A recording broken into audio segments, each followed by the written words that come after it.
皆さんこんにちは。今日はいよいよ本日から日本でも販売開始となったマルジェラの最新作である抹茶メディテーションについて紹介してみようと思います。去年あたりから香り界隈では紅茶などお茶の香りブームが起こっていて、各ブランドがこぞってお茶系の香りを発売しています。今回マルジェラもその流行りに乗った形かなと考えています。実は以前こちらの全く同じテーマで作られた Tea Escape という香りが販売されていました。香りも日本の茶道から着想を得て作られたお茶系香水ということで、とても似たテーマとなっています。後半ではこの2つの香りの違いなども少しだけ紹介してみますので、よかったら最後までご覧ください。アットコスメオンラインストアではすでに5月14日から先行販売が開始されていて、10ml サイズのこちらの縦長のボトルと、こちらの 30ml のボトルと、定番のこちらの 100ml サイズの3サイズで発売が開始されています。ご存知の方も多いと思いますが、ブランドについて簡単に紹介すると、マルジェラは1988年にベルギー出身のデザイナーであるマルタン・マルジェラによって創設されたファッションブランドになります。ファッションが好きな方で知らない人はいないほど広く認知されているブランドです。香水のレプリカコレクションは2010年に初めて発表されていて、時代を超えた普遍性を表現したレプリカから着想を得て作られています。香水としてのマルジェラの歴史はまだ10年ちょっとなので、他のファッションブランドと比べても歴史は浅いんですけど、こちらのレイジーサンデーモーニングという香りの大ヒットによって香水ブランドとしても広く認知されるようになりました。ここ最近だとシャネルやディオールなど大手ファッションブランドよりも勢いがある印象があります。次はボトルのディティールを紹介してみます。まず特徴的なのがこちらの布製のラベルです。通常高級ブランドでも紙のシールでラベルを作ることが多いので、ここはマルジェラがとてもこだわっているところだと思います。使っていくうちに端の方からほつれなどが起こってくるんですけど、またこれも味となって魅力を高めてくれています。スプレー部分もこのように他にはない特徴的な作りとなっていて、あえてキャップはつけずにスプレー部分が露出した作りとなっています。素材はプラスチックにメッキが施された仕様で、正直作りは少しチープな感じがしてしまいます。100ml のボトルについては1万円前半から徐々に値上げが繰り返されていて、そろそろ2万円も近づいてきたので、このあたりの質感は少し上げていただきたいかなっていうのが率直な感想です。ジュースと呼ばれる液体の色は抹茶を思わせるグリーンの液体になっていて、涼しげでインテリアとして置いておくのにも綺麗でいいなと思っています。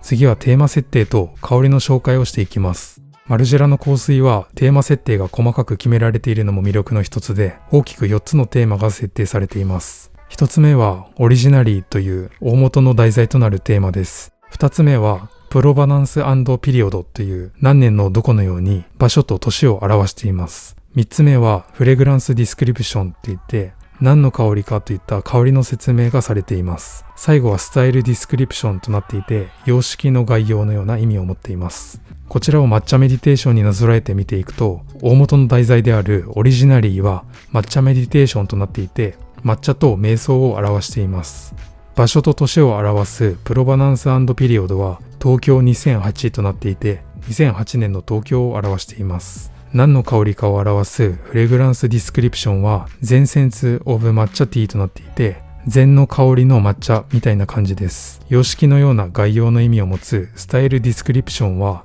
毎回フィメールフレグランスのように性別を表しているんですけど、今回はメモリー・イン・ア・フレグランスという香りの記憶という意味を持つ表現が初めて使われています。次は同じ題材で作られた Tea Escape と比較しながら香りを紹介していきます。まずこちらが今回新作として発表された抹茶メディテーションになります。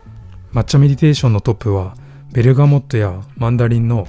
爽やかでフレッシュなシトラスの香りから始まります。その後次第にジャスミンのホワイトフローラルや渋みのあるグリーンティーやパウダリーな抹茶の香りがしっかりと出てきます。ここまでは結構ありがちな展開なんですけど、そこにアクセントとして加えられているのが今回注目されているホワイトチョコレートの香りになります。僕も試すまでこの香りがどのように出てくるのかなとすごくワクワクしていたんですけど、実際に試してみると思ったよりもしっかりと香るので、そこは結構びっくりしました。このホワイトチョコレートのノートが加わることによって、すっきりとした印象から一気にまったりとした印象に変化しています。抹茶というよりは抹茶ラテのようなイメージに近づいてくるので、なかなか面白い香りに仕上がっているのではないかなと思っています。ちょっと紹介してみるんですけど、この樹脂系のまろやかな甘みのあるベンゾインという香りも加えられていて、全体的に上品な甘さが際立つように調香されているそうです。次にこちらの以前販売されていた Tea Escape という香りを紹介していきます。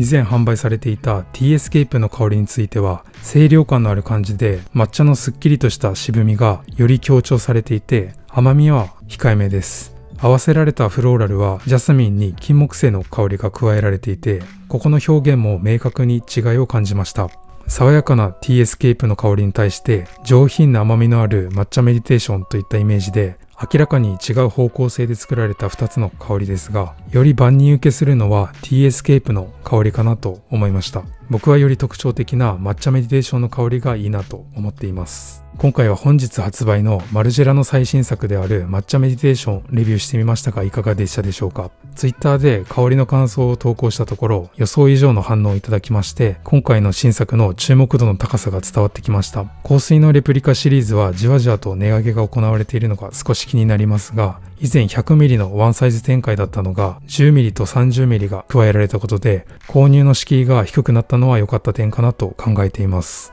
お茶系の香水はクリアで爽やかな香りが多くを占める中、ラテのようなまったりとした質感で作ってきたのは今回注目に値するのではないかなと思います。個人的にルームフレグランスに使うとカフェ気分を味わうことができますし、液体の色も綺麗なのでインテリアのアクセントなんかにも使いたいなと考えています。購入を検討されている方はぜひ参考にしてみてください。またこの動画が良かったら高評価、チャンネル登録もぜひよろしくお願いいたします。その他ブログ、ツイッター、インスタグラムもやっておりますので、よかったら概要欄からフォローお待ちしております。次回はコメント欄でリクエストをいただいた G セントの香りを紹介していきます。興味がある方は次回の動画もぜひご覧ください。最後までご視聴いただきありがとうございました。